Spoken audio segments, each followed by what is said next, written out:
Her ex planned to shame her at his wedding until she arrived, married to the Mafia boss. The alarm clock on the bedside table buzzed with a relentless, mechanical insistence, signaling that it was 5 in the morning. Emily Carter did not groan or slap the snooze button. She simply reached out a slender hand, silenced the device, and sat up in the darkness of her efficiency apartment. The air in the room was stale, recycled from the day before, carrying the faint scent of lemon polish and old paper. This was her sanctuary. Small but impeccably tidy, a space where every object had a specific place because chaos was something she could no longer tolerate in her life. She moved through her morning routine with the precision of a soldier. Shower, coffee, emails. By 6 o'clock. She was dressed in her standard uniform of black slacks and a charcoal blouse, neutral, professional, and designed to make her blend into the background. As an events coordinator for Harborview Events, her job was to make other people shine while she remained the invisible force, ensuring the champagne arrived on time and the flowers did not wilt.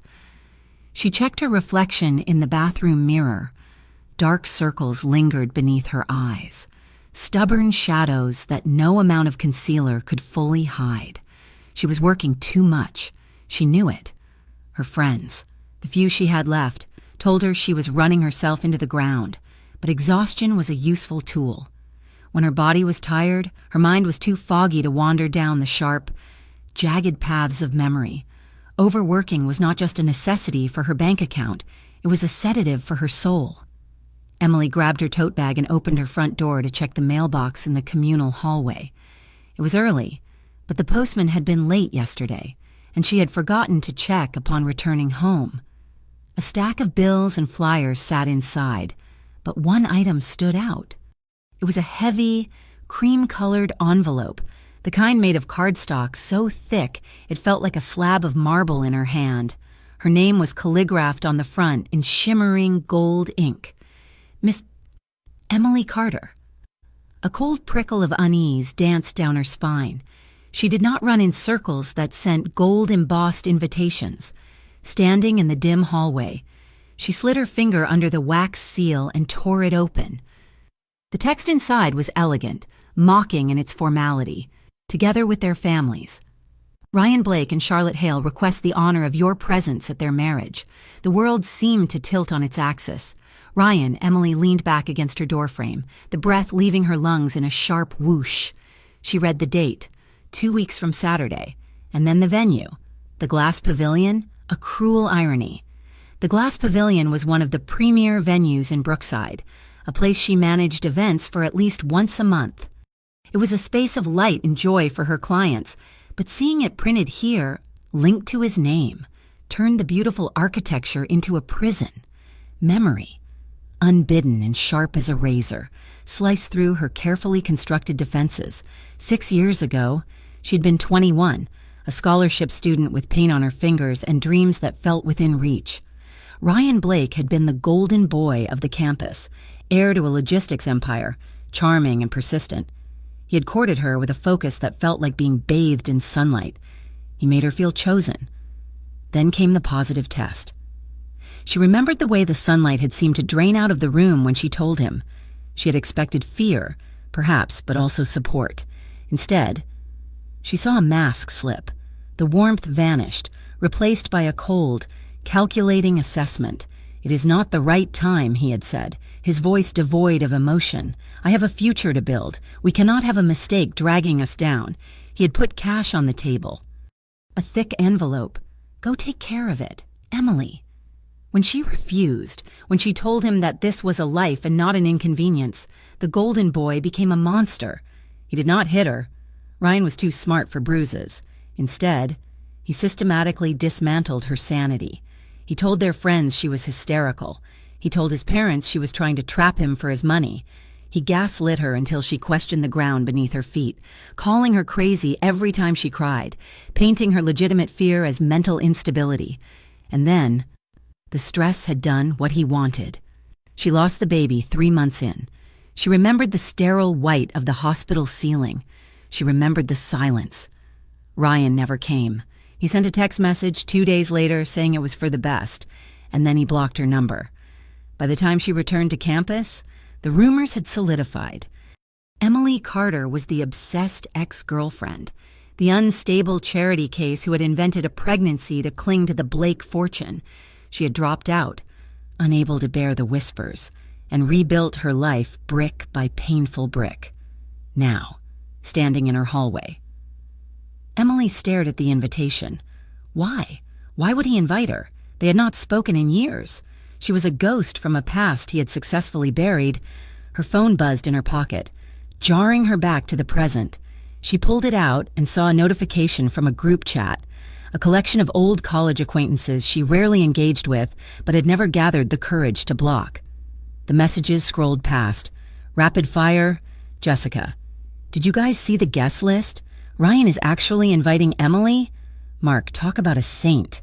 After everything she put him through? Jessica, I know. He said he wanted to be the bigger person, invite her to show there are no hard feelings. Honestly, she is lucky to even be allowed in the building. Emily felt the bile rise in her throat.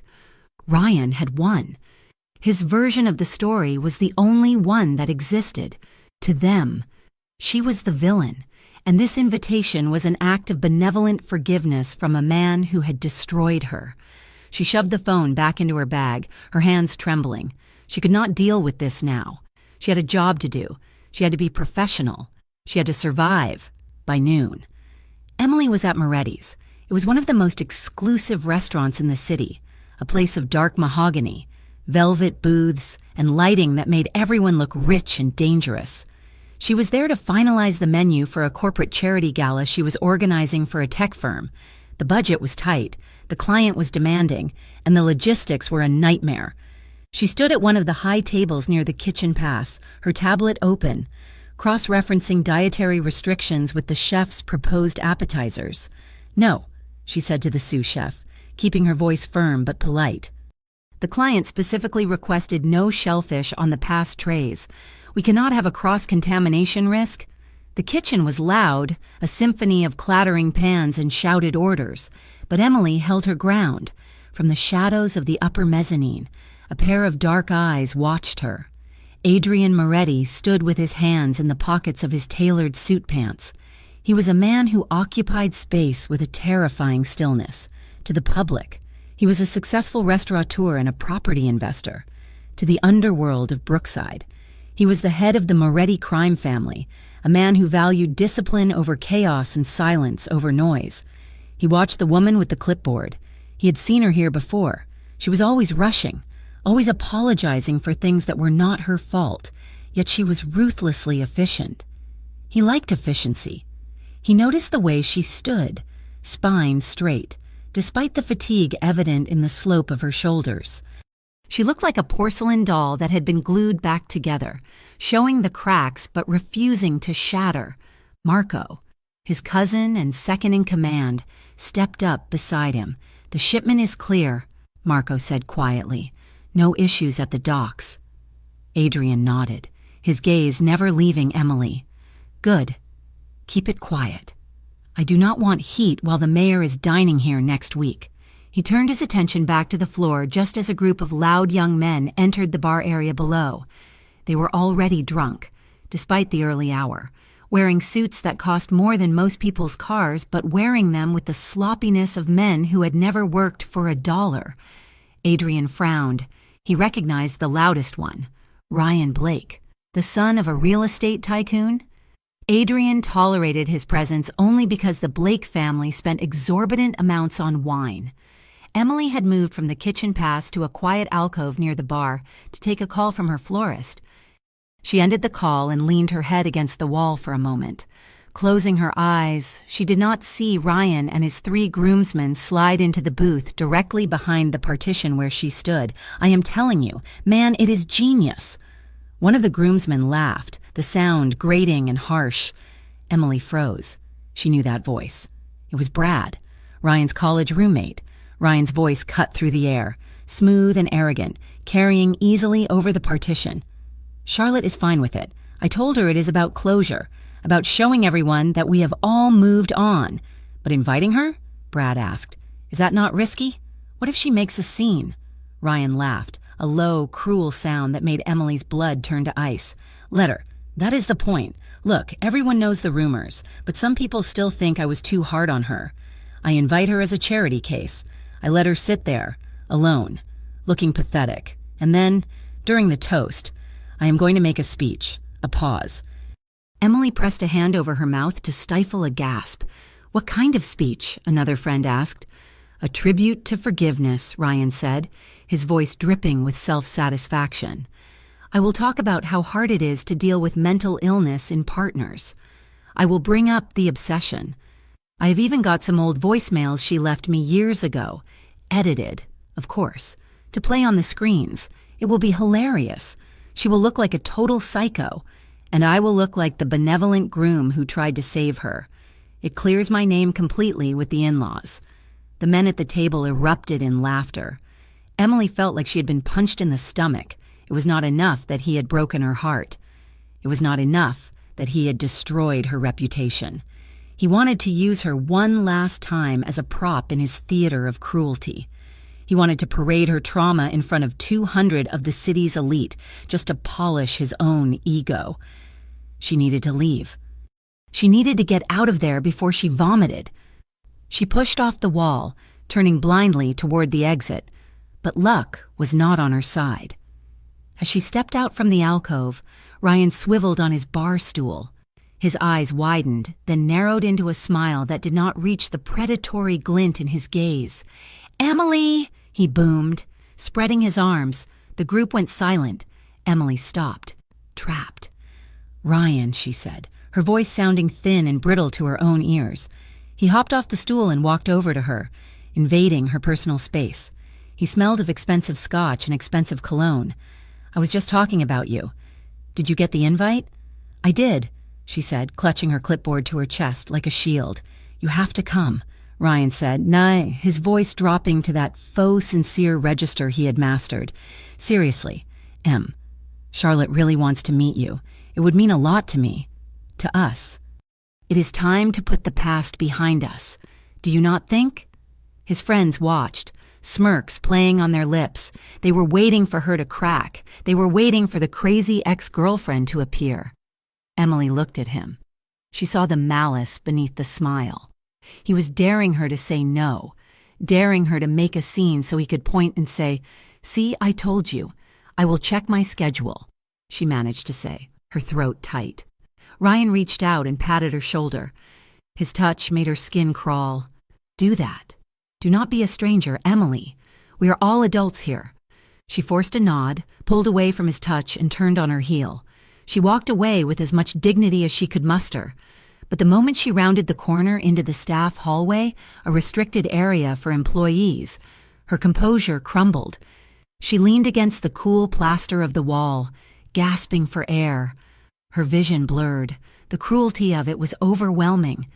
He was going to play edited voicemails? He was going to humiliate her globally? "Here," a deep voice said.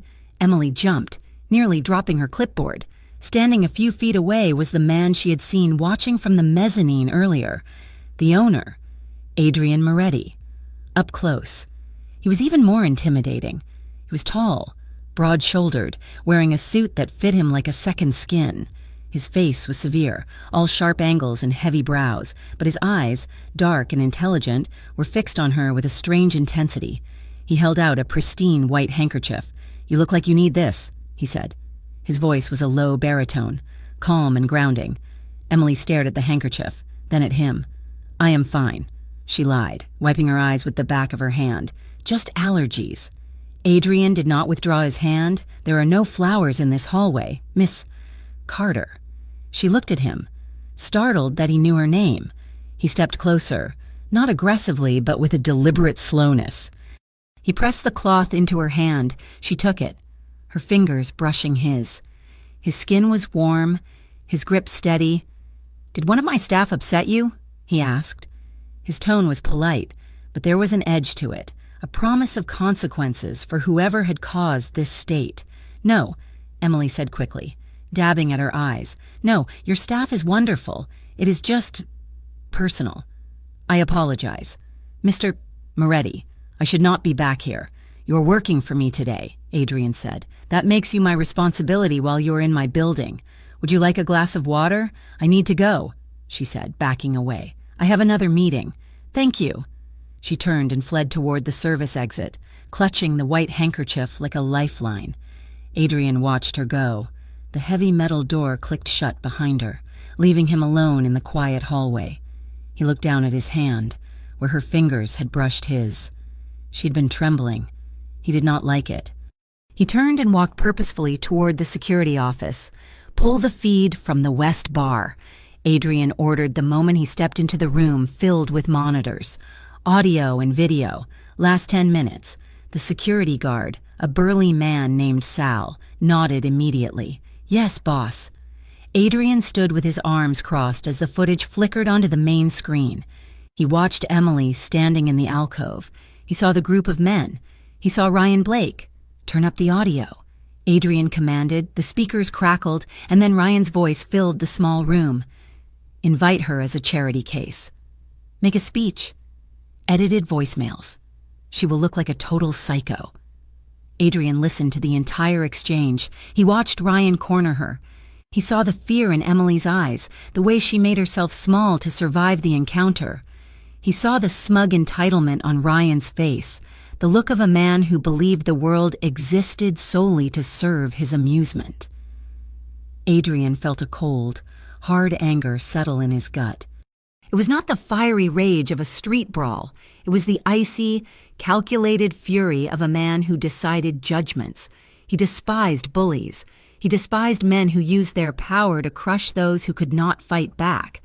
And Ryan Blake was planning to destroy a woman who was already holding herself together with sheer willpower. "Pause it," Adrian said. Sal froze the image on Ryan's laughing face. "Do we have a file on the Blake family?" Adrian asked. "Just the financials for the restaurant tab," Sal said. "Get me everything," Adrian said, his voice dropping to a dangerous whisper. "I want to know who he owes money to. I want to know where he sleeps. And I want to know everything about Emily Carter." Sal looked at him, surprised. "The girl?" Adrian stared at the screen, at the woman who had refused to cry until she was hidden in the dark. "She did nothing to deserve that," Adrian said. "And I find myself irritated by his arrogance." That night, Emily sat on her beige sofa, her knees pulled up to her chest. The apartment was silent, save for the humming of the refrigerator. The invitation lay on the coffee table. It seemed to glow in the dim light. She should burn it. That was what Jenna, her best friend, would tell her to do. Burn it, block him, and move on. But Ryan's words replayed in her mind on a loop. She will look like a total psycho. If she didn't go, he would tell his story anyway. He would say she was too unstable to attend. He would play his videos. He would win. But if she went, she would be walking into a slaughter. She had no armor, she had no money, no status, no one to stand beside her and say, "This woman is valuable." She picked up the invitation, feeling the weight of the cardstock. She felt trapped in a box Ryan had built for her 6 years ago. She was tired of the box. She was tired of being the girl who ran away. "I want to go," she whispered to the empty room. She wanted to walk into that glass pavilion and show him that she was still standing. But she knew, with a sinking heart, that walking in alone would only prove him right. She needed a miracle, or a weapon, and right now, she had neither. The office above the main dining floor of Moretti's was a fortress of solitude.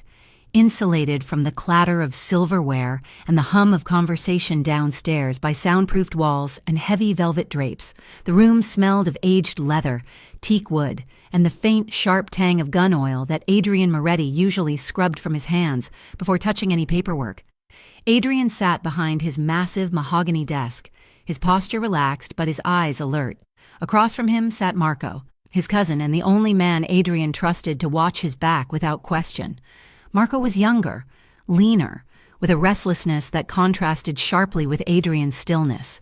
"The DeLuca crew is getting bold," Marco said, tossing a manila folder onto the desk. "One of our shipment containers at the South Docks was tagged last night. Just graffiti, but the message is clear. They are testing the perimeter. They want to see if we bite." Adrian picked up the folder, flipping it open with a single finger. He scanned the photos of the defaced shipping container. It was a sloppy tag, bright red paint on gray steel, a childish provocation. "If they are tagging containers, they are desperate," Adrian said, his voice low and devoid of alarm. "DeLuca lost his distribution channels in the East last month. He's trying to provoke a street war to distract from the fact that he is bleeding money. We do not bite. We wait.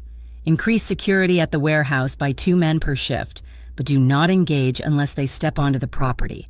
Let them starve themselves out." Marco nodded, making a note on his tablet. Understood. Smart play. Adrian closed the folder and leaned back in his chair, the leather creaking softly. The business with DeLuca was standard maintenance, a weed that needed pruning.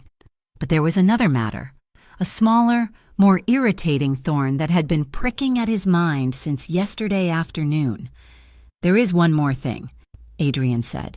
Marco looked up, expecting another rival gang or a corrupt city official. "Name it." "Ryan Blake," Adrian said. Marco blinked, confusion rippling across his face. "Who?" "Ryan Blake," Adrian repeated, savoring the distaste the name left on his tongue. "His family owns Blake Logistics. They are minor players in shipping, mostly legitimate, mostly boring. The son is getting married at the Glass Pavilion in 2 weeks. Marco scratched his jaw, looking baffled. "Okay, do they owe us money?" "No," Adrian said. He stood up and walked to the window, looking down at the street below where rain was beginning to slick the pavement. "He's just a man who irritated me. I want a full background check. I want to know his debts, his vices, his social circle, and exactly how much of his father's money he has wasted, and find out if he has any leverage on a woman named Emily Carter." Marco paused, sensing the shift in Adrian's tone. This was not business. This was personal. He did not ask why. He simply nodded. "I will have it on your desk by tomorrow morning," Marco said, standing up to leave. Adrian watched the rain streak the glass. He told himself this was just about order. He hated chaos, and Ryan Blake was an agent of chaos. But as he watched the city lights blur, he saw the image of Emily Carter's trembling hands in the hallway. And he knew it was more than just order. It was an instinct he thought he had buried years ago, the urge to stand between the wolf and the lamb, 3 miles away, in a brightly lit boutique that smelled of lavender and desperation. Emily Carter stood on a small pedestal in front of a 3-way mirror. She was wearing a dress that could only be described as safe. It was a pale, dusty rose color, with a high neckline and long sleeves. It was the kind of dress one wore to a church service or a distant relative's funeral. Jenna, her best friend since freshman year of college, sat on a velvet ottoman with her arms crossed, shaking her head. "Absolutely not," Jenna said firmly. Emily smoothed the fabric over her hips, frowning at her reflection. "What is wrong with it? It is modest. It is respectful. It is invisible," Jenna countered. "You look like you are apologizing for taking up space." "Emily, look at me." Emily turned, meeting Jenna's fierce gaze. "This guy, this Ryan, he wants you to feel small," Jenna said, her voice rising with indignation. "He invited you so he could look down on you from his high horse. If you walk in there wearing that beige sack, you are giving him exactly what he wants. You are playing the role of the sad, defeated ex." "I feel defeated," Emily whispered, stepping down from the pedestal. "Jenna, you do not understand. I just want to get through the day without anyone looking at me. I want to sit in the back, witness the ceremony, and leave. If I do not go, the rumors get worse. If I go and try to show off, they will say I am jealous. This dress, it is neutral." Jenna stood up and walked over, grabbing Emily's hands. "Neutral is for Switzerland," Jenna said softly. "You are walking into a war zone. You have 2 choices. M, you stay home, you block his number, and you never think about him again. Or you go to that wedding, and you look so breathtakingly gorgeous that he forgets his bride's name when you walk in the room. You make him regret every single thing he did to you. There is no middle ground." Emily looked back at the mirror. The woman in the reflection looked tired. She looked like someone who was waiting for the next blow to fall. "I do not have the money for a revenge dress." "Jenna," Emily said, her voice cracking. And I definitely do not have the energy, Jenna sighed, pulling Emily into a hug. Then we find a way. But please, take off the dusty rose. It is depressing me. 2 days later, Emily received a text from the manager at Moretti's. Miss Carter, Mr. Moretti would like to review the menu options for the charity gala. He has asked if you could come in for a tasting at 3 o'clock. A tasting was standard procedure, but usually she dealt with the head chef, not the owner. The request made her stomach twist with a fresh wave of anxiety. Had she messed up the order? Was the budget too low? She arrived at Moretti's 10 minutes early, clutching her leather portfolio like a shield. The restaurant was closed between lunch and dinner service, the dining room bathed in a golden, hushed silence. Dust motes danced in the shafts of light falling from the high windows. Mister? Moretti is right this way, the hostess said, leading Emily past the empty tables to a secluded booth near the back, the same area where she had hidden from Ryan. Adrian was already there. He was sitting with a file open in front of him, a cup of espresso steaming at his elbow. He looked up as she approached, and Emily felt that same jolt she had felt in the hallway, the sensation of being fully, intensely seen. Miss Carter, Adrian said, standing up. His manners were impeccable. Old world and polished. Thank you for coming. Mr. Moretti, Emily said, shaking his offered hand. His grip was firm, dry, and warm. I hope there is no issue with the menu proposal. Please sit, Adrian said, gesturing to the plush leather bench opposite him. There is no issue. In fact, the chef is quite impressed with how you managed to balance the dietary restrictions with the budget. I simply wanted to offer you a chance to taste the final selections yourself. A waiter appeared as if summoned by telepathy, placing 3 small, exquisite plates between them. Seared scallops, a truffle risotto croquette, and a miniature beef Wellington. It is on the house. Of course, Adrian said, sitting back. Emily stared at the food. It looked incredible, and she realized with a start that she had forgotten to eat lunch. Again. Thank you, she said, picking up a fork. This is very generous. She took a bite of the risotto. It was rich and earthy, melting on her tongue.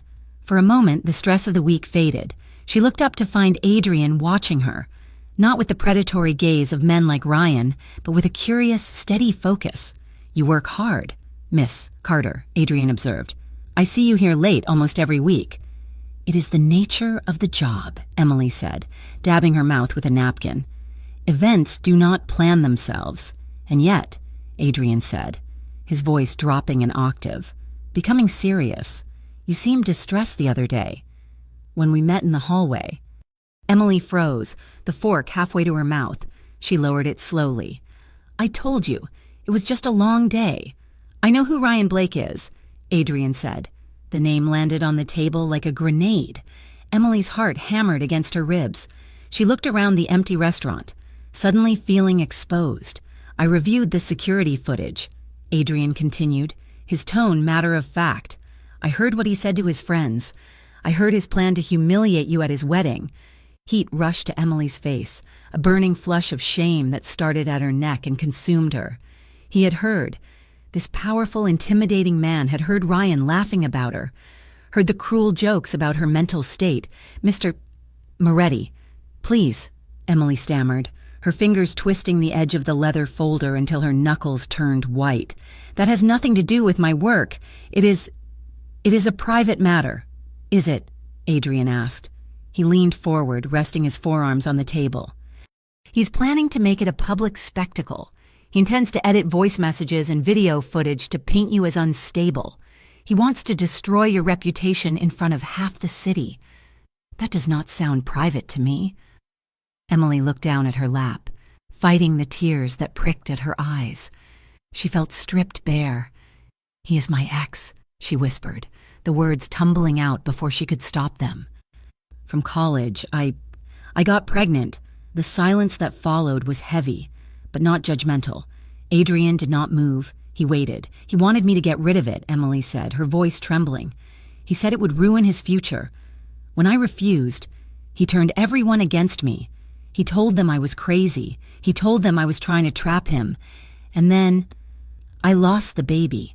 I miscarried alone in my dorm room because I was too afraid to call anyone. She took a shaky breath, looking up at Adrian. She expected to see pity. She hated pity. But in Adrian's dark eyes, she saw something else entirely. A storm, a quiet, terrifying darkness that swirled beneath the surface of his calm. After I lost the baby, he spun the story, Emily continued, her voice gaining a little strength from his silence. He said I made it all up, that there never was a baby, that I was just obsessed with him, and because his family has money and mine does not. Everyone believed him. That is why he is inviting me, to remind me that his version of the truth is the only one that matters. She stopped, horrified that she had just spilled her deepest trauma to a client. I am so sorry. I should not have said all that. Please forgive me. Adrian stared at her. He looked at the way she sat, trying to make herself smaller, apologizing for her own pain. He felt a surge of protectiveness so fierce it nearly knocked the wind out of him. It was an unfamiliar feeling, sharp and possessive. That kind of man, Adrian said, his voice low and vibrating with intensity, should never be allowed to decide who you are. Emily blinked, surprised by the venom in his tone. There is nothing I can do. If I do not go, I look weak. If I go, I look crazy. There is a third option, Adrian said. Emily wiped a stray tear from her cheek. What? You go, Adrian said, but you do not go as Emily Carter, the ex-girlfriend. You go as Emily Moretti, my wife.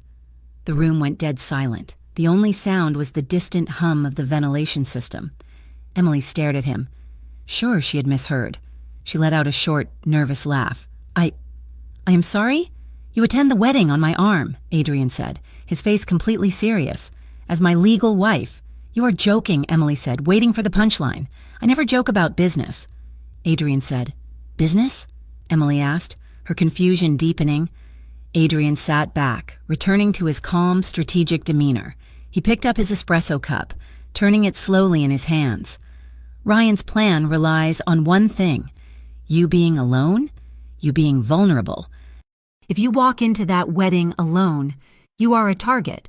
But if you walk in with me, if you walk in wearing a ring that costs more than his father's house, on the arm of a man who owns half this city, his narrative collapses. No one will believe you are obsessed with a boy like Ryan Blake when you are married to a man like me. Emily stared at him. The logic was twisted, insane, and strangely compelling. And what do you get out of this? She asked, her voice skeptical. You would not do this out of the goodness of your heart. You are smart, Adrian said, a flicker of approval in his eyes. I need something too. My investors. They are old-fashioned. They get nervous when a man with my level of influence remains single. They think it means I am volatile, unsettled. There is a development deal I am trying to close, a massive waterfront project. The city council and the private backers would be much more comfortable signing the contracts if I appeared to be a stable, married man. He looked at her, his gaze sweeping over her face. I need a wife who is intelligent, discreet, and understands how to handle pressure, Adrian said. You need a shield. We can help each other. Emily sat back, her mind racing. It was madness. It was the plot of a bad movie. And yet, the thought of walking into the glass pavilion, not as the pathetic ex, but as the wife of Adrian Moretti, the thought of seeing the look on Ryan's face, it sparked a fire in her chest that she had not felt in years. But, married? Emily asked. You mean pretend? No, Adrian said. I mean legally. A civil ceremony. We sign the papers. It has to be real to withstand scrutiny. Ryan will dig. If it is fake, he will find out. He leaned forward again, his voice dropping to a whisper that sent shivers down her arms. I have a lawyer drafting a prenuptial agreement. It protects you completely. If we separate, when we separate, you walk away with a significant settlement. Your debts paid, your future secure. And in the meantime, no one touches you. No one insults you. You are under my protection. Emily looked at his hands resting on the table. Strong, capable, dangerous. She knew the rumors about the Moretti family. She knew they were not just restaurateurs. Are you dangerous? Emily asked, her voice barely audible. Adrian did not flinch. To my enemies? Yes. To you? Never. He reached into his jacket pocket and pulled out a small velvet box. He did not open it. He just set it on the table between them. It is not just a date. Emily, Adrian said softly, it is a shield. Ryan wants to crush you. I'm offering you the chance to crush him. Emily looked at the box. She felt a strange pull, a terrifying allure. It was not just about revenge. It was about safety. For 6 years, she had been fighting the world alone, looking over her shoulder. The idea of having someone like Adrian standing between her and the abyss was intoxicating. She looked up at him. His dark eyes were locked on hers, waiting. He was not pushing, he was offering. I need to think about it, she whispered. Take tonight, Adrian said, but do not take too long. The wedding is in 12 days. He stood up, buttoning his jacket. He leaned down, his face inches from hers. She could smell the scent of sandalwood and rain on him. His gaze dropped to her lips for a fraction of a second, a heartbeat of raw, unspoken tension before returning to her eyes. You deserve better than to be that man's victim, Adrian said. Sleep on it. He turned and walked away, disappearing into the shadows of the restaurant, leaving Emily alone with the velvet box and a heart that was beating so hard it felt like a bird trapped in a cage. That night, Emily lay in her bed, staring at the ceiling. The streetlights outside filtered through her blinds, casting stripes of light and shadow across her duvet. The velvet box sat on her nightstand. She hadn't opened it yet. She was afraid of what seeing the ring would do to her resolve. She replayed the conversation in her head 1,000 times. A shield, strategy, mutually beneficial. It was crazy. It was dangerous. Marrying a mob boss, because that was what he was, even if he called himself an investor, was the definition of reckless. But then she thought of Ryan. She thought of the way he had laughed in the bar. She will look like a total psycho. She turned onto her side, pulling the covers up to her chin. She thought of Adrian's eyes, the way he had looked at her when she told him about the baby. There had been no judgment, only a dark, quiet fury on her behalf. She'd spent 6 years being the good girl, the quiet girl, the girl who took the high road while everyone else threw mud. Where had it gotten her? Alone in a studio apartment, terrified of an envelope, she closed her eyes, and in the darkness, she saw Adrian's face. She felt the ghost of his presence, the controlled strength that radiated from him. She felt afraid. Yes, but for the first time in a very long time, she also felt something else. She felt powerful. She reached out in the dark, her fingers brushing the cool velvet of the box. If she said yes, she would be stepping off a cliff. But maybe, just maybe, Adrian Moretti was the one person who wouldn't let her fall. She squeezed the box tight. She was tired of hiding. She was ready to fight. The main dining room of Moretti's was unrecognizable in the harsh light of mid-morning. The chairs were overturned on the tables for cleaning, and the heavy velvet curtains were pulled back, allowing gray daylight to wash over the usually dim, romantic interior. It smelled of lemon polish and stale coffee, a stark contrast to the rich aromas of truffle and wine that usually permeated the air.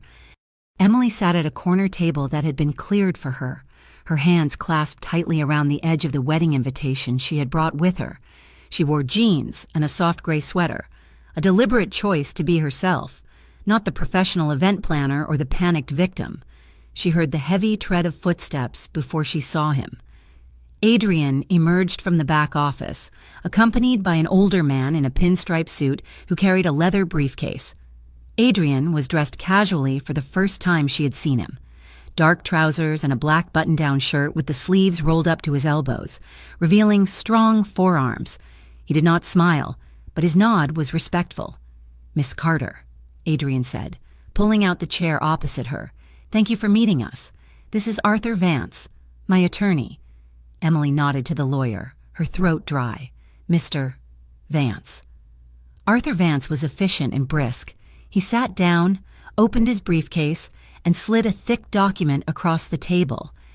"Adrian has explained the situation," Vance said, his voice gravelly. We've drawn up a prenuptial agreement that outlines the terms of the marriage. I encourage you to have your own counsel review it, but Adrian insisted we make the terms as generous as possible to expedite the process. Emily looked at the document. Then at Adrian. "I do not have a lawyer," she said, her voice steady despite the rapid beating of her heart, "and I am not signing anything until we are clear on the rules." Adrian leaned back, signaling for Vance to wait. "Go on," he said. "I am not a prop," Emily said, meeting his dark gaze.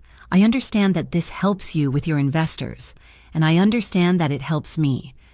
Handle the situation with Ryan, but I need to know that I still own myself. I need to know that I can leave the apartment when I want, work when I want, and that I am not—" She hesitated, searching for the word. "Owned?" Adrian supplied. "Yes," she breathed. Adrian looked at her for a long moment, his expression unreadable. Then he turned to Vance. "Note that in the addendum, Miss, Carter maintains full autonomy over her career and her schedule, provided it does not conflict with scheduled public appearances, which will be agreed upon in advance." Vance scribbled on a notepad. "Furthermore," Adrian continued, looking back at Emily, "the contract stipulates that you will receive a monthly stipend for personal expenses, full health coverage, and access to a vehicle. In the event of a divorce, which can be initiated by either party after 1 year, you will receive a lump sum settlement of $200,000, and the lease on your current apartment will be paid for another 2 years to ensure you are not left homeless." Emily stared at him. $200,000? "It is fair compensation for your time and the risk to your reputation," Adrian said calmly. "Also, there is a clause regarding my business." He tapped the table with his index finger. "You will see nothing. You will hear nothing. And you will sign nothing related to the Moretti family investments," he said. "You are completely insulated. If the federal government ever decides to audit me, your name will be nowhere near the books. You are protected from any legal fallout." Emily looked down at the paperwork. It was clinical. It was safe. It was everything Ryan had never offered her: security, respect, and clear boundaries.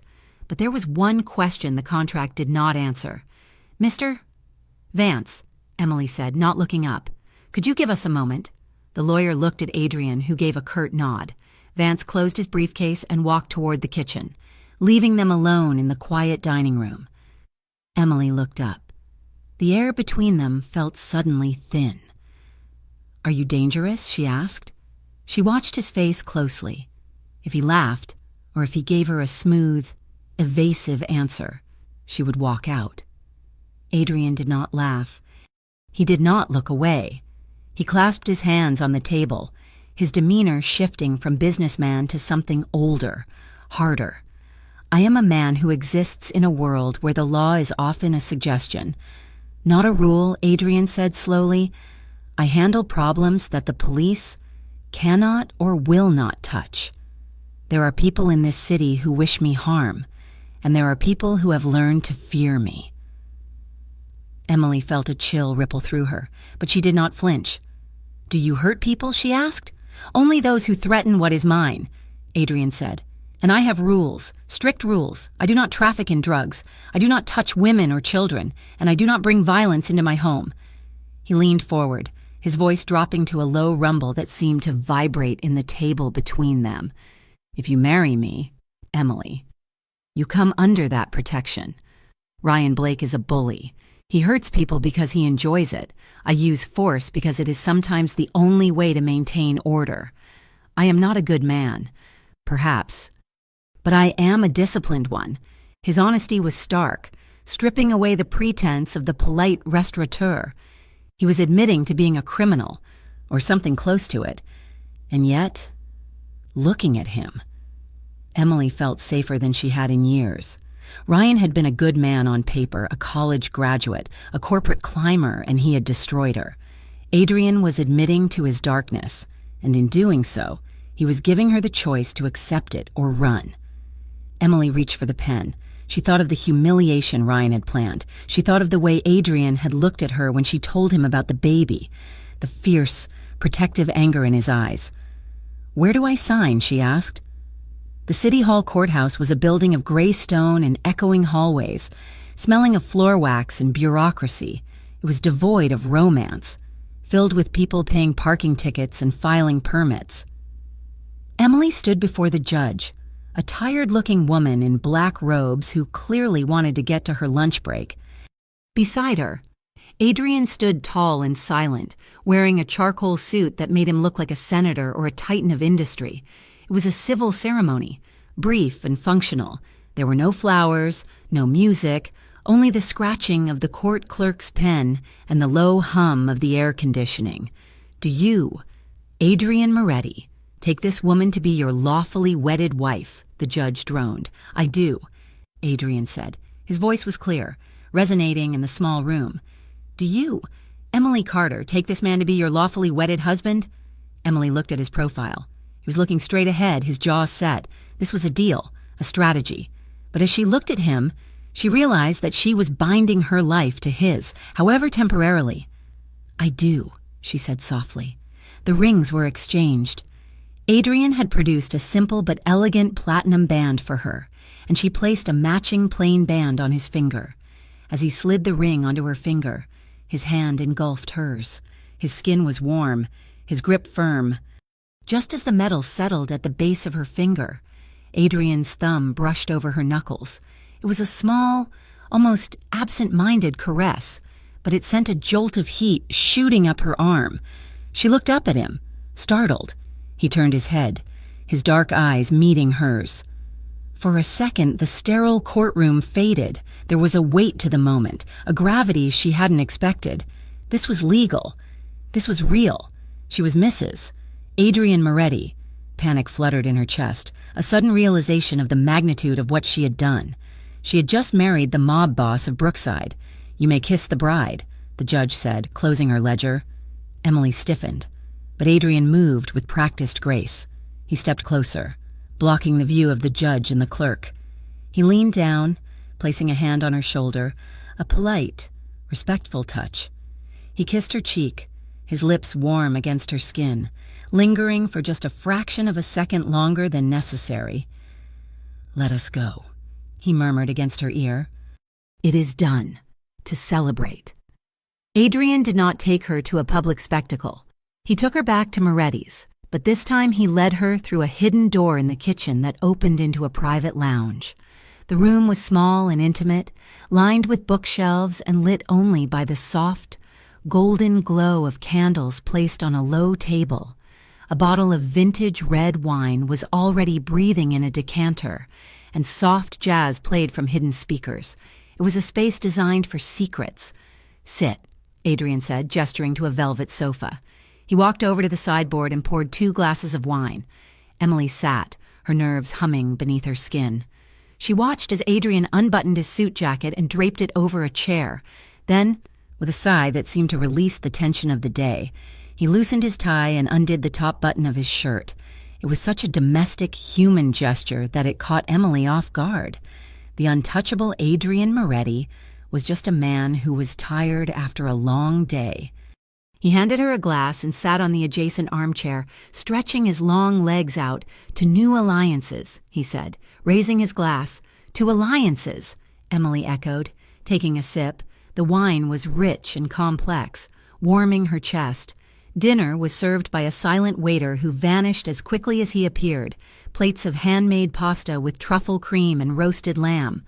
As they ate, the silence, which had been awkward at first, began to soften. "Why do you do it?" Emily asked suddenly, setting down her fork.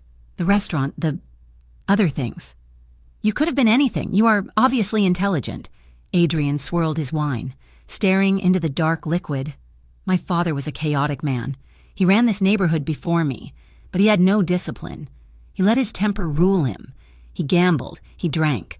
I watched him lose everything, respect, money, and eventually his life, because he could not control himself." He looked up at Emily, his expression guarded but honest. "I grew up in a house that was always screaming. I vowed that when I took over, there would be silence. I built the legitimate businesses to wash the money, yes, but also because I wanted to build something that would last. I crave order. Emily. I control the crime in this city so that it does not spill over into the streets where innocent people live. It is a necessary evil. Emily looked at him with new eyes. He wasn't a monster. He was a dam holding back a flood. I understand chaos, she said quietly. After the miscarriage, my life felt like it was dissolving. Ryan took my reputation, my friends, my confidence. I felt like I was standing in the middle of a hurricane. How did you survive? Adrian asked. I worked, she said. I got a job as an assistant event planner. I focused on napkins and floral arrangements and seating charts. I controlled the tiny details because I could not control the big ones. I rebuilt myself. One centerpiece at a time. Adrian watched her. The firelight danced in her eyes. She looked fragile. Yes, but it was the fragility of tempered glass, stronger than it appeared. You are stronger than you think, Adrian said softly. Most people would have broken completely. You just built a fortress. They stared at each other, a silent acknowledgement passing between them. Two people who had constructed walls to keep the world out. Now sitting inside the perimeter together, the waiter arrived with dessert, a dark chocolate tart, as he placed the plates down. Adrian shifted his position, and his knee brushed against Emily's under the small table. She didn't pull away. The contact was electric, a sudden reminder of the physical reality of the man sitting inches from her. Emily laughed at a dry comment Adrian made about the judge's monotone voice, the sound bright and genuine. Adrian froze for a moment, watching her. It was the first time he had seen her truly smile. It transformed her face, taking years off the weariness she carried. His gaze dropped to her mouth, lingering there. The air in the room grew heavy, charged with a tension that had nothing to do with business contracts. Without looking away, Adrian reached across the table. Emily's breath hitched. He extended his hand, his fingers brushing her cheek as he tucked a loose strand of hair behind her ear. His fingertips were rough, calloused, but his touch was incredibly gentle. He let his hand linger there, cupping her jaw for a heartbeat, his thumb tracing the line of her cheekbone. A shiver raced down Emily's spine, not of fear, but of something sharp and yearning. Her heart hammered against her ribs. You should laugh more often, Adrian murmured, his voice low and rough. It suits you. He pulled his hand back slowly, breaking the spell, but the heat of his touch remained on her skin. When they left the restaurant, the city was draped in night. The air was cool and crisp, carrying the scent of the ocean from the harbor. Adrian walked her to his car, a sleek black sedan parked in the alley. He opened the passenger door for her, but before she got in, he paused. The agreement states you will live in my penthouse, he said. For appearances. But we have not moved your things yet. I can go back to my apartment tonight, Emily said, though the thought of her empty, silent studio suddenly felt lonely. Come with me, Adrian said. I want to show you the place. You should know where you will be sleeping. It is safer than your building. Emily hesitated, then nodded. Okay. The drive was short. Adrian's building was a glass needle piercing the skyline of Brookside, a testament to his wealth and power. The penthouse was on the top floor, accessed by a private elevator that required a key card and a fingerprint scan. When the doors slid open, Emily stepped into a world of quiet luxury. The apartment was vast, with floor-to-ceiling windows that offered a panoramic view of the glittering city below. The furniture was modern, Italian leather and chrome, stark and masculine. It smelled faintly of him, expensive cologne, cedar, and something clean and cool like snow. It is beautiful, she whispered, but it is very quiet. I like quiet, Adrian said, closing the door behind them. He gave her a brief tour. The kitchen was spotless, looking like it had never been used. The guest room was larger than her entire apartment. The master bedroom was a sanctuary of dark blues and grays, with a bed that looked vast and imposing. Emily walked toward the sliding glass doors in the living room that led to the terrace. She stepped out into the night air. The wind whipped at her hair, and the city lights spread out below them like a carpet of diamonds. She felt a presence behind her. Adrian stepped out onto the balcony, standing close enough that she could feel the heat radiating from his body.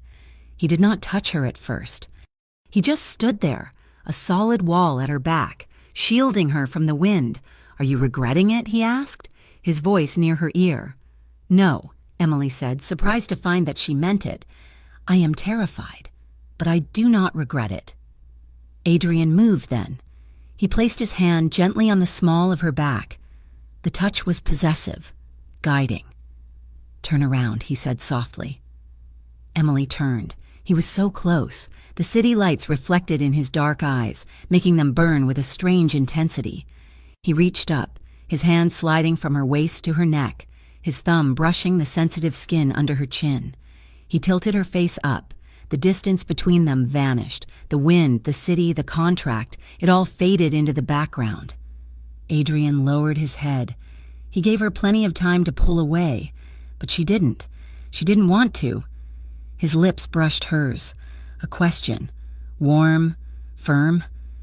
Emily gasped softly, her hands instinctively coming up to grip the lapels of his shirt. At her response, Adrian groaned low in his throat, and the kiss deepened. It wasn't tentative anymore. His mouth moved over hers with a hunger that stunned her. It was a claiming. His arm wrapped around her waist, pulling her flush against his hard body. Emily melted into him, her fingers curling into the fabric of his shirt. She felt the solid thud of his heart against her chest, matching the frantic rhythm of her own. He tasted of wine and danger, and for the first time in 6 years, she didn't feel broken. She felt consumed. Adrian pulled back, just an inch, both of them breathing hard. He rested his forehead against hers, his eyes closed, his hand still cradling the back of her head. "We are in trouble, Mrs. Moretti," he whispered, his voice rough and unsteady. Emily opened her eyes, looking at the man who had just promised to protect her, and realized that the biggest danger to her heart might not be the man who hated her, but the one who was holding her now. This is no longer an act, she thought, her pulse racing. It never was.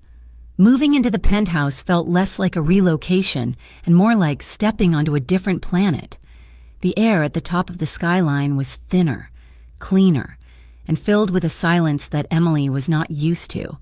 Her old apartment had vibrated with the sounds of neighbors, traffic, and the settling of old pipes. Here, the only sound was the low, rhythmic hum of the city far below, filtered through triple-paned glass. Adrian had given her the master guest suite, a room larger than her entire previous home, filled with cream-colored linens and fresh flowers that appeared daily. They had established ground rules on the first night, sitting at the long marble dining table like business partners merging two corporations. No unexpected guests, no discussing the arrangement outside these walls, and, most importantly, a respect for personal space. Yet, as the days blurred toward the weekend of the wedding, the boundaries of that space began to fray. It happened in small, uncalculated moments. They would pass each other in the hallway, and the air would seem to compress, charged with a static electricity that made the hair on Emily's arms stand up. They would reach for the same water pitcher during dinner, their fingers brushing, and the contact would linger a second too long, heavy with unspoken questions. Adrian was a man of discipline, but Emily caught him watching her when he thought she was not looking, his dark eyes tracking her movement across the room with a brooding intensity that made her breath hitch. The tension came to a head on a Thursday morning, 3 days before the wedding. Emily woke early, unable to sleep as the anxiety of the impending confrontation with Ryan gnawed at her. She wandered out to the kitchen, barefoot and wearing an oversized silk robe she had bought to feel more armored in this luxury. She expected the house to be empty, as Adrian usually left for the gym before sunrise. Instead, she found him standing at the espresso machine. He was not the polished, armor-clad figure she was used to seeing. He was wearing dark pajama bottoms and a white dress shirt that was unbuttoned halfway down his chest. The sleeves rolled up haphazardly. His hair, usually styled with military precision, was tousled, a lock falling over his forehead. He looked human, he looked devastating. "Good morning," Adrian murmured, his voice rough with sleep as he turned to face her. "Morning," Emily said, tightening the belt of her robe. "I did not think you were up. I could not sleep," he admitted, turning back to the machine as it hissed and sputtered steam. "Coffee? Please." She walked around the island, intending to grab a mug from the cabinet above the counter where he stood.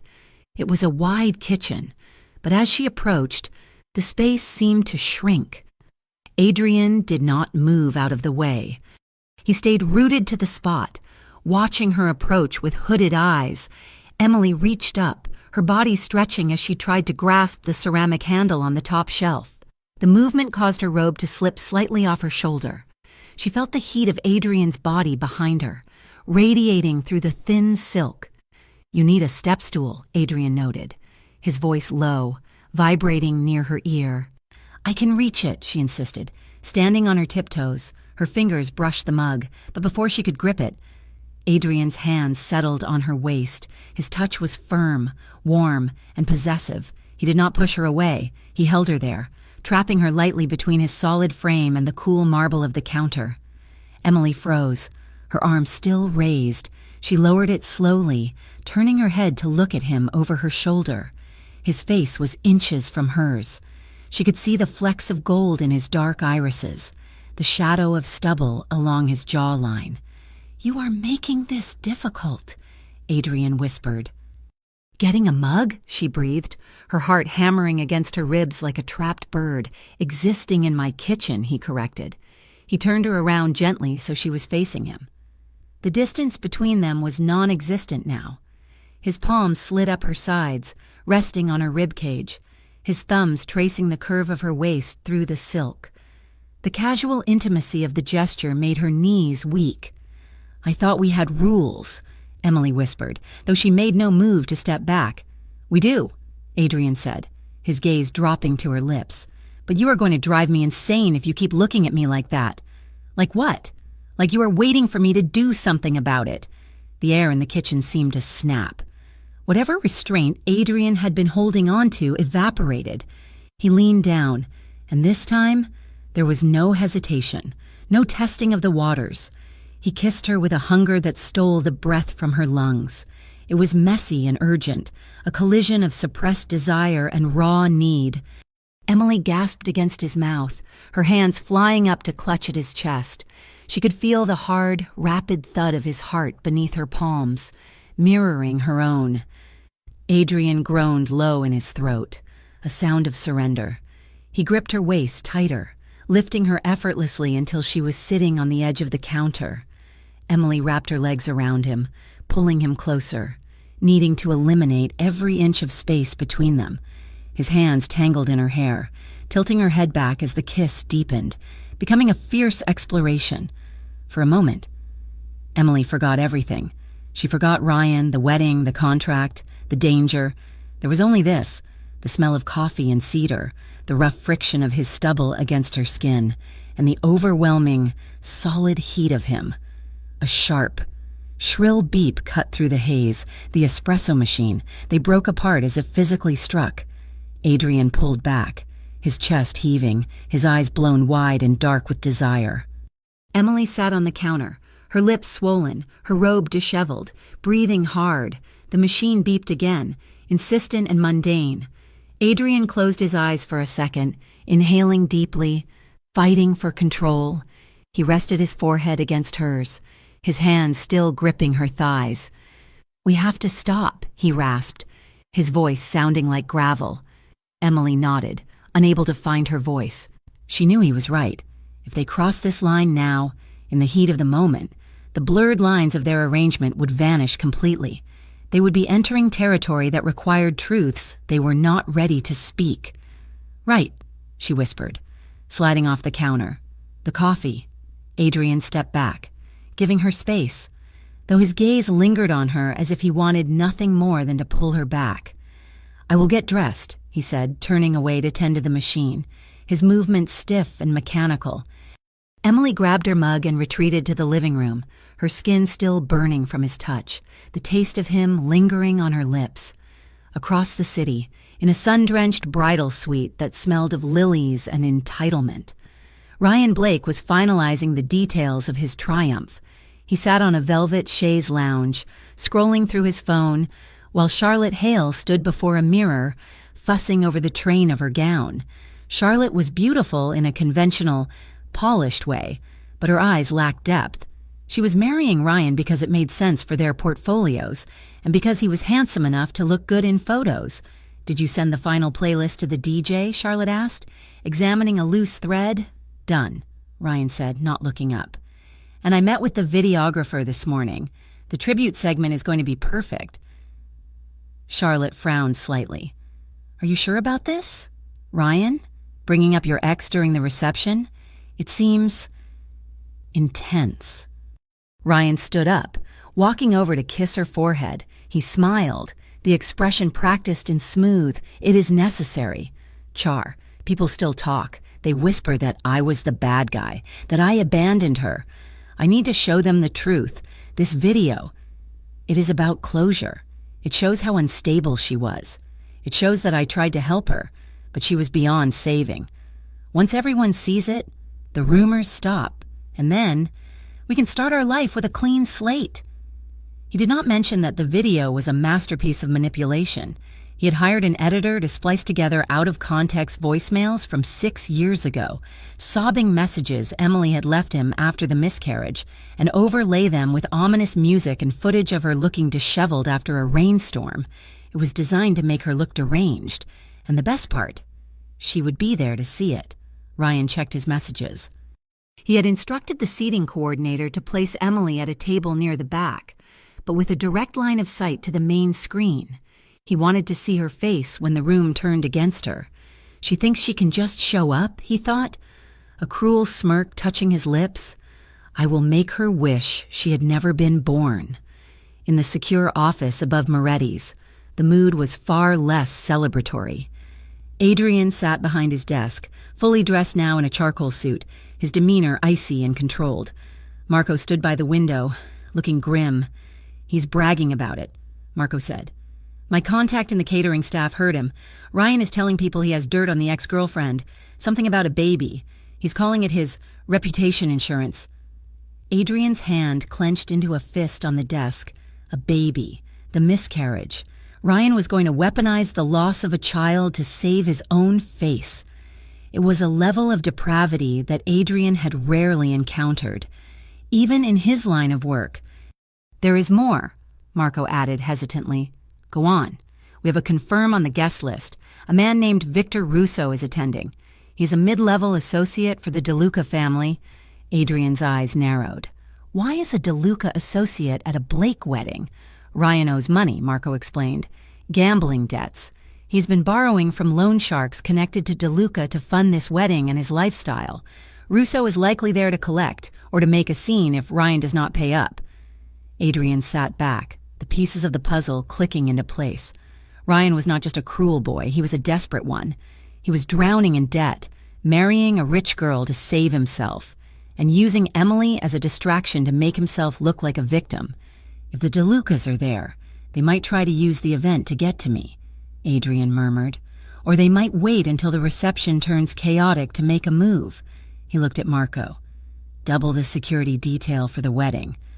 I want men in the kitchen, men in the parking lot, and men in the AV booth, and get me the financial records on Ryan's debts. Everything.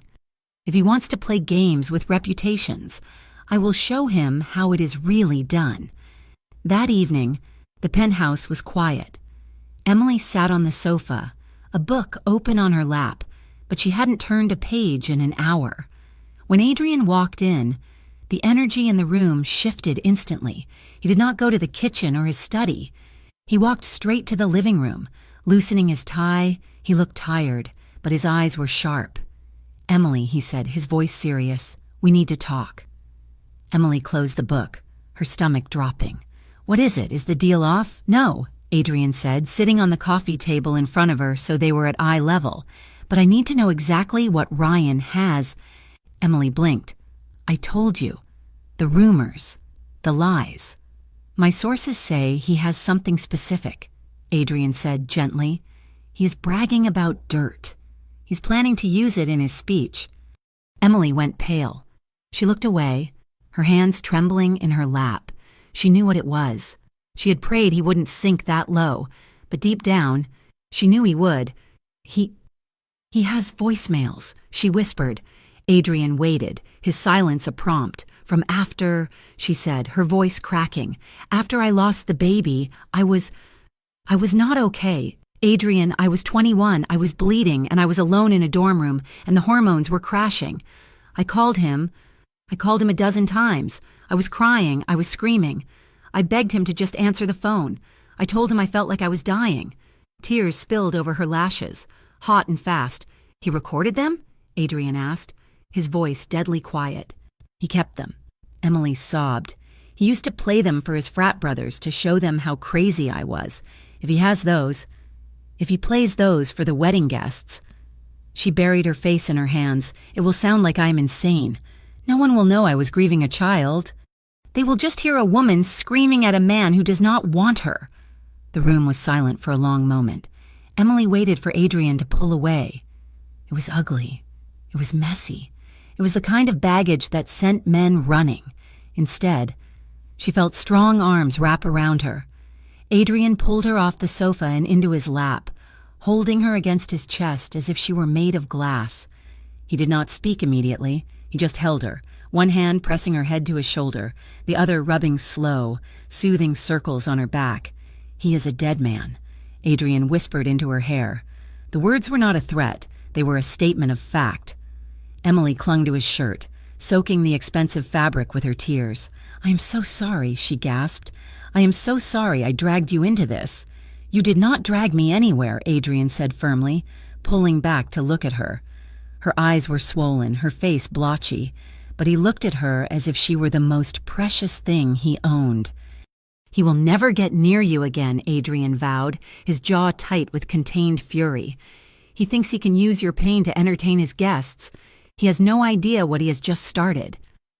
Emily looked up at him, seeing the fierce protection in his gaze. It was not pity. It was a warrior's promise. Thank you, she whispered. Adrian looked at her tear-stained face, and the anger in his eyes softened into something else, something darker, warmer. He leaned in and kissed her. It started as a gesture of comfort, gentle and reassuring, but the moment their lips touched, the dynamic shifted. The fear of the day, the anger at Ryan, the proximity, it all combusted. Adrian's hand slid from her back to the nape of her neck, his fingers tangling in her hair. He kissed her with a fierce, protective desire, as if he could scrub away the memory of Ryan's cruelty with the sheer force of his own regard. Emily opened to him, kissing him back with a desperate need to feel alive, to feel claimed. He stood up, lifting her with him, her legs wrapping around his waist as they had in the kitchen. He carried her toward the hallway, his mouth never leaving hers, walking blindly toward the bedroom. They reached the doorway of the master suite. Adrian stopped. He broke the kiss, resting his forehead against hers, his breathing ragged. Emily could feel the tension in his muscles, the way his body demanded completion. Not like this, Adrian murmured, his voice strained. Emily blinked, her mind hazy. What? Not because you are sad, Adrian said, setting her feet gently on the floor but keeping his hands on her hips. And not because you are afraid. When I take you to bed, Emily, it will be because you want me, not because you need a distraction from him. Emily looked at him, stunned by his restraint. He wanted her. That was obvious from the way he looked at her, but he refused to take advantage of her vulnerability. I do want you, she whispered. I know, Adrian said, brushing a thumb over her swollen lip, but we have a wedding to get through. I want no ghosts in our bed. We wait. After the wedding, all bets are off. The promise hung in the air, heavy and intoxicating. 2 nights later, they made their public debut. It was a charity benefit for the city's Arts Council, a safe, high society event where Adrian knew half the board. Emily wore a dress Adrian had selected, a sleek emerald green gown that hugged her curves and left her back exposed. She wore diamonds at her throat and the platinum band on her finger. When they walked into the ballroom, the conversation faltered for a noticeable second. Heads turned. Whispers rippled through the crowd like wind through wheat. Is that Adrian Moretti? Who is she? I heard he got married. To her? Who is she? Emily felt the weight of the stairs physically. She instinctively moved closer to Adrian. He did not falter. He walked with his head high, radiating an aura of untouchable power. He kept his arm firmly around her waist, his thumb tracing small, soothing circles on the bare skin of her hip. It was a grounding touch, a constant reminder that she was anchored. This is my wife, Emily. Adrian introduced her to the mayor, his voice smooth and filled with pride. Emily smiled, shook hands, and played the part, but she realized as the night went on that she wasn't acting. She felt safe, for the first time in years. She walked through a room of judgmental people and felt completely shielded. Ryan Blake saw the photos the next morning.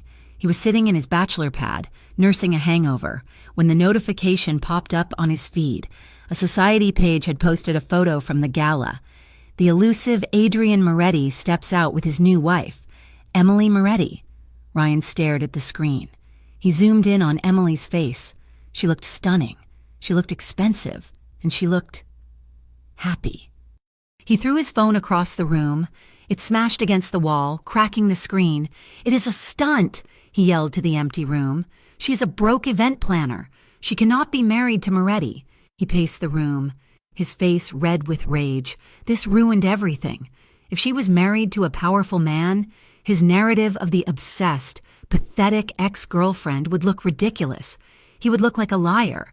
He retrieved his cracked phone and dialed a number. "It is Ryan," he barked when the line connected. "I have a story for you.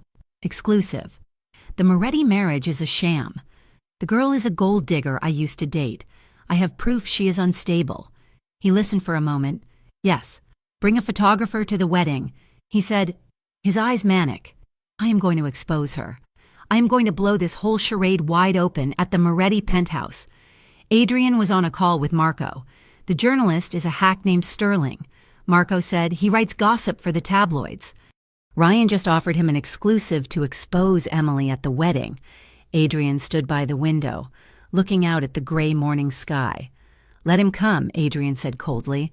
"Boss?" Marco asked.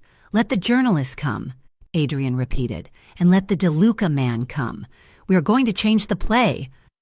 He turned from the window, his face set in a grim smile. "Ryan wants to talk about secrets? Fine. We will talk about secrets.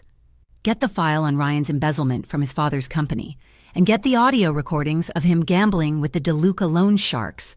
We are going to play them?" Marco asked. "We are going to switch the feed," Adrian said. "When Ryan stands up to play his little movie about Emily, the world is going to see exactly who Ryan Blake really is." He hung up the phone. The trap was set. Ryan was walking into his own funeral, and he was too arrogant to even see the shovel. The morning of the wedding arrived with a sky the color of bruised slate, heavy with the promise of rain. In the master suite of the penthouse, the atmosphere was quiet, a calm before the inevitable storm. Emily stood before the full-length mirror, smoothing the fabric of her gown. It was a deep, midnight navy, cut from heavy silk that draped over her curves like water. It was modest yet striking, with a high neckline and a back that dipped low. Her hair, usually pulled back in a practical ponytail, fell in soft, glossy waves around her shoulders.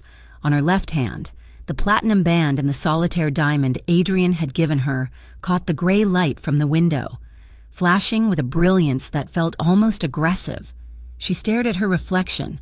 The woman looking back was not the Emily Carter who bought groceries with coupons and apologized to rude clients. This woman stood taller. Her chin was lifted. Her eyes held a spark of defiance that had been absent for years. "Do I deserve this?" she wondered silently. After years of shame, of feeling like a mistake. Was she allowed to wear armor this expensive? Was she allowed to feel this powerful? A movement in the mirror caught her eye. Adrian entered the room from the dressing area. He was dressed in a black tuxedo, the tailoring so precise it made him look lethal. He was adjusting his cufflinks, his movements sharp and deliberate. He stopped when he saw her. His hand stilled on his cuffs, his dark eyes swept over her, taking in the gown, the hair, the set of her shoulders. The appreciation in his gaze was undisguised, hot and heavy, but beneath it lay something steadier, a look of profound respect. He walked over to her, the sound of his shoes muffled by the thick carpet. He stepped behind her, looking at her reflection in the glass. He placed his hands on her waist, his thumbs pressing gently into the silk. "You look incredible," he said. His voice low and rumbled near her ear. "I feel like I am wearing a costume," Emily admitted, her voice barely a whisper. "Like I am playing a character who is braver than I am." "You are not playing a character," Adrian said firmly. He leaned in closer, his breath warm on her neck. "You survived hell. Emily, today. You are just walking back into it to put out the fire." He paused, his eyes locking with hers in the mirror. "Remember," he whispered, "regardless of what happens in that room, no one gets to define you but you. Not Ryan, not his mother, not the guests. Just you." Emily took a shaky breath. She turned in his arms to face him. The nerves were still there, buzzing under her skin like bees, but the determination was stronger. She reached up, placing her hands on his chest, feeling the solid, steady beat of his heart. "Thank you," she said softly. She stood on her tiptoes and kissed him. It wasn't a show for an audience. It was a seal on their pact, a transfer of strength. His arms tightened around her for a brief second, grounding her, before he pulled back. "Let us go," Adrian said, offering his arm. "It is time." The glass pavilion was a structure of breathtaking vanity, 3 walls of floor-to-ceiling glass overlooking the churning ocean, designed to make the occupants feel as though they were floating above the world, inside. The air was thick with the scent of expensive perfume and the murmur of 200 guests. When the heavy glass doors opened and Adrian Moretti walked in with Emily on his arm, the murmur died instantly. Silence rippled through the room, spreading outward from the entrance like a shockwave. Heads turned, drinks paused halfway to mouths. The elite of Brookside knew Adrian Moretti by reputation. Dangerous, wealthy, elusive. They did not know he had a wife, and they certainly did not expect that wife to be the girl Ryan Blake had spent years dragging through the mud. Emily kept her head high, her hand resting lightly on Adrian's forearm. She could feel the eyes on her. She saw Jessica, her old college friend, jaw dropping open. She saw Ryan's mother, a woman who had once looked at Emily like she was a stain on the carpet, now staring with a mixture of confusion and wariness. And then she saw Ryan. He was standing near the front of the room, laughing with a group of groomsmen. When he saw the commotion, he turned. His smile froze. The color drained from his face, leaving him pale and sickly looking. He stared at Emily, then at Adrian, his eyes darting back and forth as if trying to calculate an equation that made no sense. For a moment, he looked like he might run. Then, the mask of the charming groom slammed back into place. He flushed, a red stain creeping up his neck, and walked toward them with a forced, brittle smile. "Emily," Ryan exclaimed, his voice a little too loud, a little too high.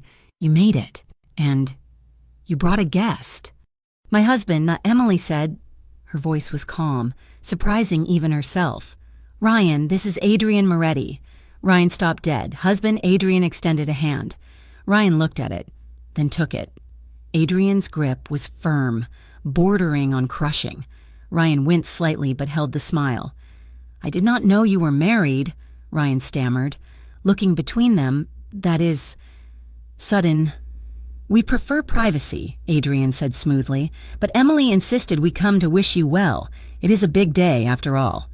The tension was palpable. Guests were leaning in, straining to hear. Charlotte, the bride, drifted over, looking beautiful but anxious. She sensed the undercurrent of hostility, though she didn't understand the source. "Ryan, who is this?" Charlotte asked, touching Ryan's arm. "This is Emily," Ryan said, his voice tight. "An old friend. And her husband." Charlotte smiled warmly at Emily, oblivious to the history. "Oh, it is so lovely to meet you. Thank you for coming." Ryan looked at Emily, his eyes narrowing. He leaned in, lowering his voice so Charlotte wouldn't hear. "I am surprised you showed up," he muttered. "I thought you would be too ashamed." Adrian stepped forward. He did not shove Ryan, he simply occupied the space between Ryan and Emily, a physical barrier that said stop. He placed his hand on the small of Emily's back, a gesture that was possessive and final. "Why would she be ashamed?" Adrian asked, his voice polite but his eyes cold as ice. "She has nothing to hide. Do you?" Ryan blinked. Unsettled by Adrian's tone, he laughed nervously. "We should catch up properly later. Just the two of us. To clear the air." "I do not think so," Adrian said. His smile did not reach his eyes. "My wife does not do solo meetings. Enjoy your reception." Ryan, he steered Emily away, leaving Ryan standing there, fuming and impotent. Dinner was an exercise in endurance. Emily sat at their table, picking at her salad, feeling the weight of the stares. She knew what was coming. The speeches were scheduled for after the main course. Ryan was moving around the room, drinking heavily. He looked manic. He was whispering to the AV staff, checking the projector screen. He kept glancing at Emily with a smug, vindictive grin. Adrian ate calmly, but his body was coiled with tension. Under the table, his hand found hers, resting on her knee. His thumb rubbed back and forth. A silent signal. Wait, the lights dimmed. A spotlight hit the center of the room. Ryan stood up, holding a microphone. He swayed slightly. "Thank you all for coming," Ryan announced. His voice boomed through the speakers. "Before we cut the cake, I wanted to say a few words about love and about the past." The room went quiet. "We all have a past," Ryan said, walking slowly toward the screen. "Some of us have baggage. Some of us have mistakes that refuse to go away." He looked directly at Emily. She held his gaze, refusing to look down. "I had an ex once," Ryan continued, his tone mocking. "She was intense. She could not let go. She made up stories. She tried to trap me. It was a hard time, but I believe in transparency. I believe in showing the truth so we can all move on. So I prepared a little video, a tribute to the bullets we dodge." There was an uncomfortable ripple of laughter from his groomsmen, but the rest of the room was silent. People shifted in their seats. It was cruel. It was tacky. Ryan signaled the AV booth. "Hit it." The huge screen behind the head table flickered to life. Emily held her breath. She expected to see her own face, distorted and tear-stained. She expected to hear her voice screaming. Instead, the screen showed a grainy video of a poker table. Ryan's voice filled the room. But it wasn't a speech. It was a recording. "My old man does not know I took the money," the voice of Ryan Blake said clearly from the speakers. "He thinks it is just a bookkeeping error. I siphoned off 200 grand last month." "Easy," the room gasped. On the screen, Ryan was laughing, holding a drink. "And the best part? I am marrying the Hale girl. Her dad is loaded. Once the ring is on, her trust fund covers my debt to you guys. It is a slam dunk." Ryan froze on stage. He stared at the screen, his mouth open. The video cut to another clip. Ryan was sitting in a bar with his friends. "Emily? Please, that girl was a mess," Ryan sneered on the video. "I told her to get rid of the kid. When she lost it, I just told everyone she was crazy. It is so easy to ruin a woman's reputation. You just call her hysterical, and everyone believes you." A collective inhale sucked the air out of the room. Charlotte Hale stood up, her hand over her mouth, tears instantly springing to her eyes. Ryan's mother looked like she was going to faint. Ryan dropped the microphone. It hit the floor with a screech of feedback. "Turn it off," Ryan screamed, waving his arms at the booth. "Turn it off." But the video continued. It showed Ryan bragging about insider trading. It showed him mocking his friends. It laid his soul bare, revealing the rot beneath the charm. Adrian stood up. He did not shout. He did not need to. In the sudden silence of the room, his movement was a thunderclap. He still held Emily's hand.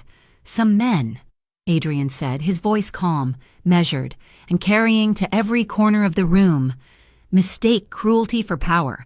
They think that by crushing the vulnerable, they become strong."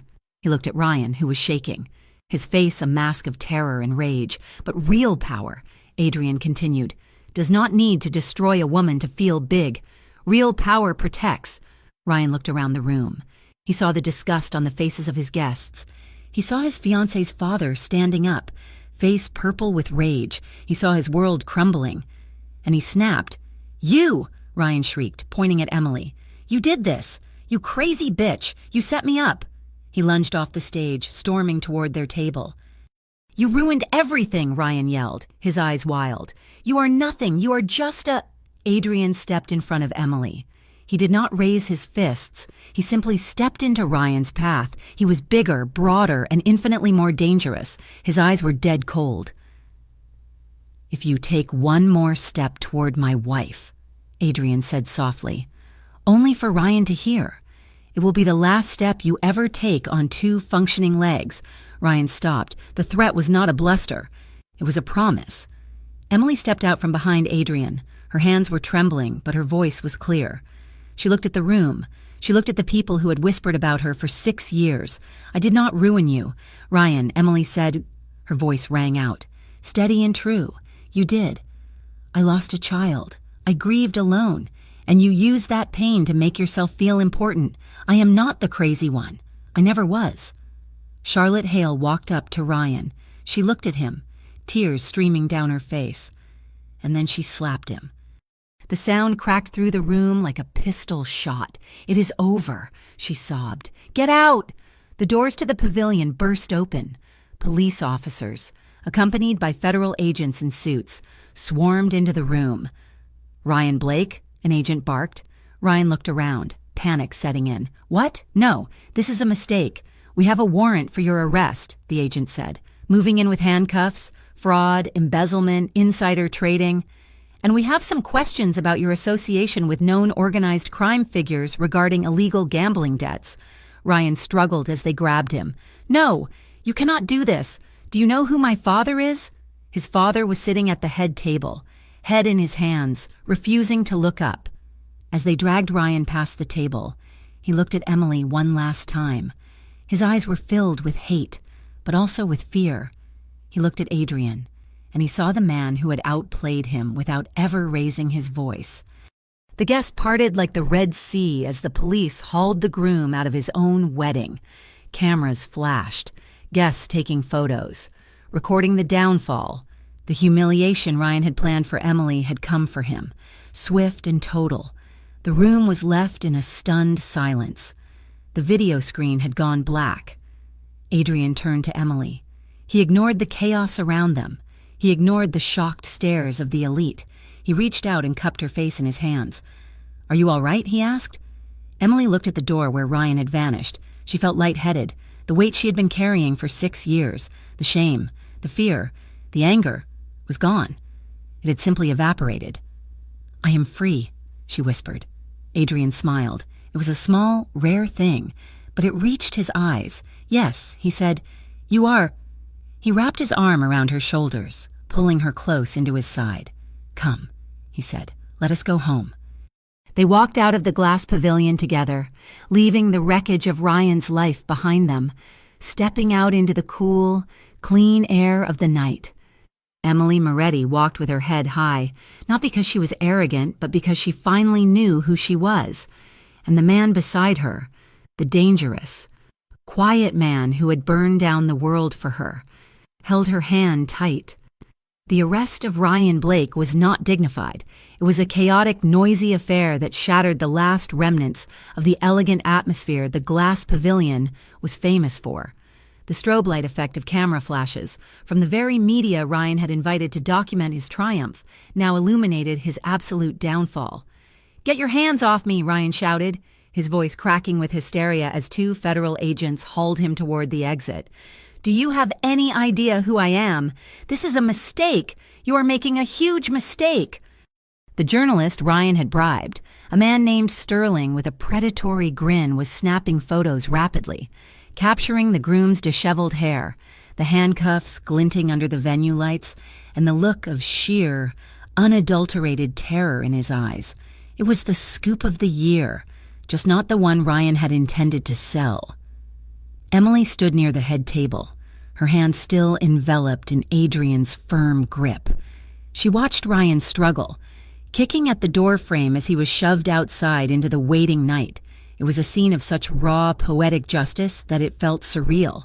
The man who had spent 6 years trying to make her feel small was now being dragged out like a common criminal, screaming at the sky while the world watched. The room behind them was a buzz of shocked whispers. Charlotte Hale sat on a chair, surrounded by her bridesmaids, weeping softly into a napkin. Her father, Thomas Hale, a formidable man in the shipping industry, walked slowly toward Adrian. "Mister." Hale looked tired. He looked at the empty doorway where his almost son-in-law had vanished, and then he looked at Adrian. "Mr. Moretti," Thomas Hale said, his voice grave and low. "Mr. Hale," Adrian replied, his tone respectful but guarded. Thomas let out a long, heavy sigh. "I did not know. The gambling, the embezzlement, he looked me in the eye yesterday and told me the audit was clean. He lied to everyone," Adrian said simply. Thomas nodded slowly. Then he looked at Emily. There was no judgment in his eyes now, only a weary apology.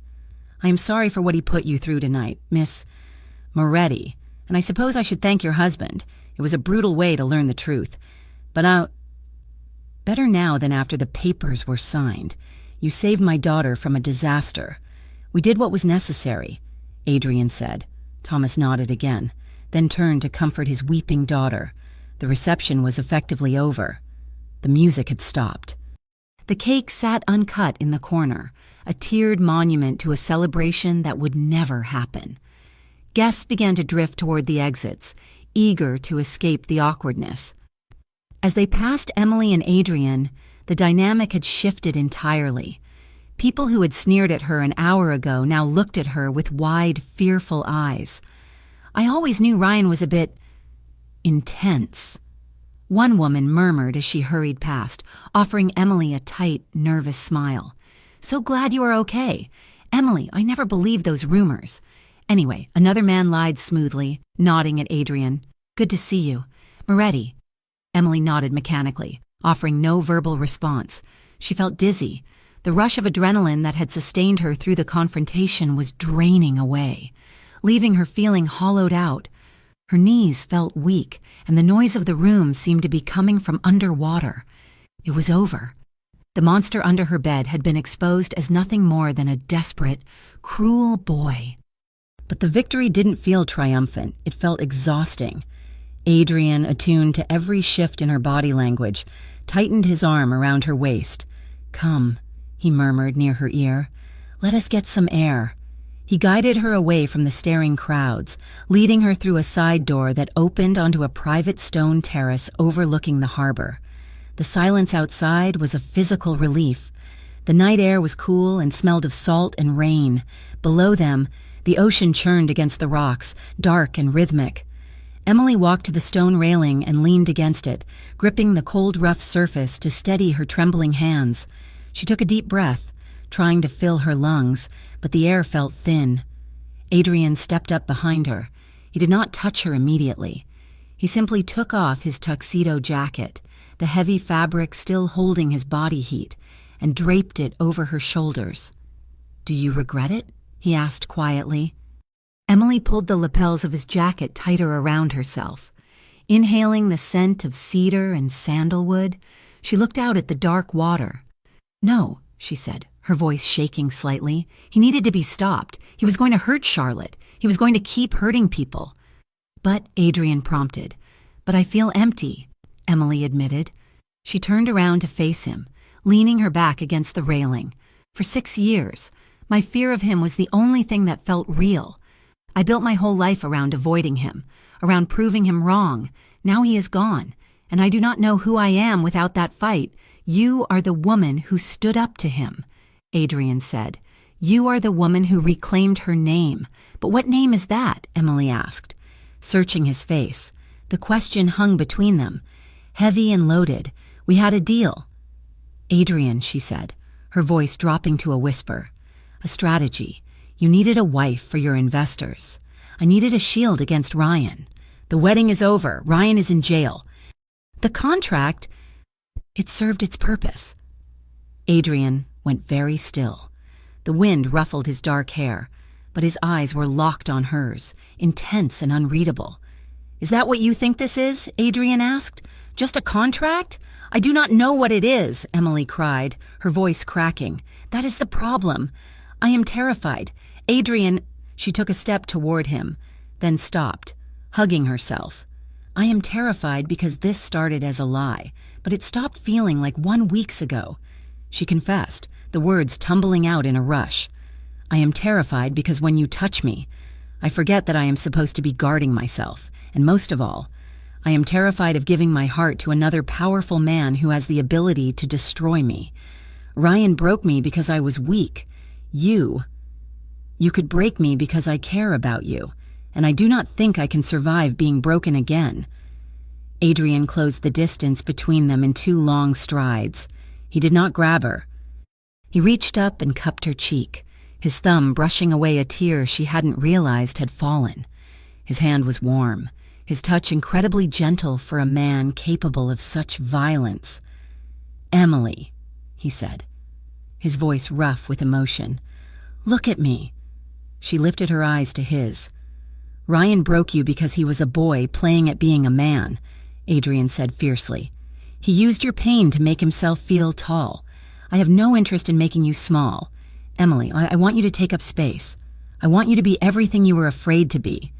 He stroked his thumb along her jawline, his gaze dropping to her lips before returning to her eyes.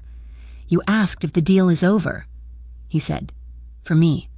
The deal ended the moment I found you in my kitchen making coffee. It ended the moment I saw you laugh at dinner.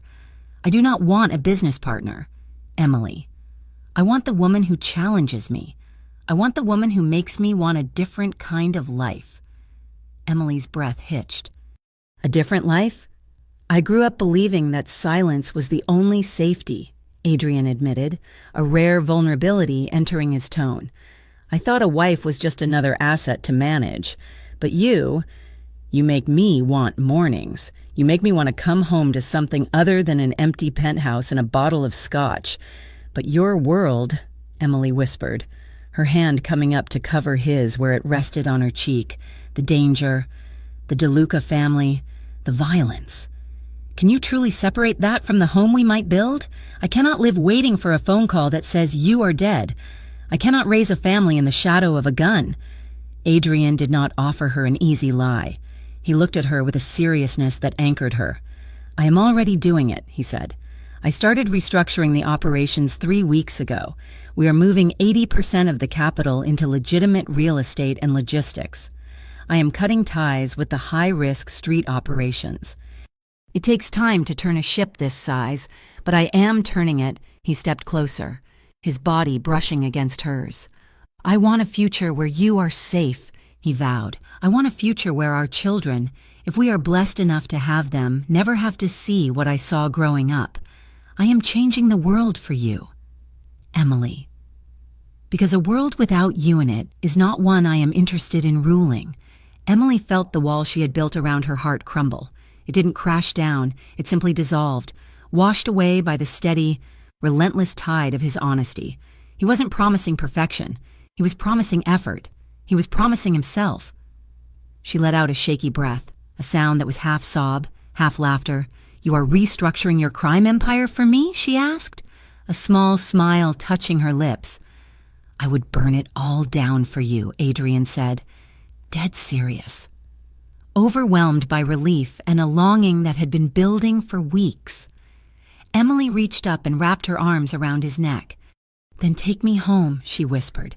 Adrian didn't need to be told twice. He groaned low in his throat, a sound of pure need, and crushed her to him. His hand slid around her, one arm banding around her waist to pull her flush against him, the other tangling in the hair at the base of her neck. He kissed her with a raw hunger that shattered the last of her reserve. It wasn't the polite kiss of the courthouse or the restrained kiss of the penthouse hallway. This was a claiming. His mouth moved over hers with a desperate intensity, devouring her sigh. Emily kissed him back just as fiercely, her fingers curling into the crisp white shirt beneath his tuxedo jacket, anchoring herself to the solid reality of him. They stood on the windy terrace, locked together, the sound of the ocean drowned out by the pounding of their own hearts. When Adrian finally pulled back, they were both breathless, their foreheads resting together. "Let us go," he rasped. The drive back to the penthouse was silent, but the air in the car was thick with anticipation. Adrian drove with one hand on the wheel, his other hand holding hers tightly on the center console, their fingers interlaced.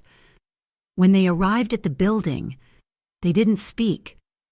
The elevator ride up to the penthouse felt agonizingly slow. Emily watched the numbers climb, her heart racing. The doors slid open. The penthouse was cool and dim, the city lights casting long shadows across the floor. Adrian locked the door behind them. The click of the lock echoed in the silence. He turned to her. He did not turn on the lights. The ambient glow from the city outside was enough. He reached out and slowly slid the heavy tuxedo jacket from her shoulders.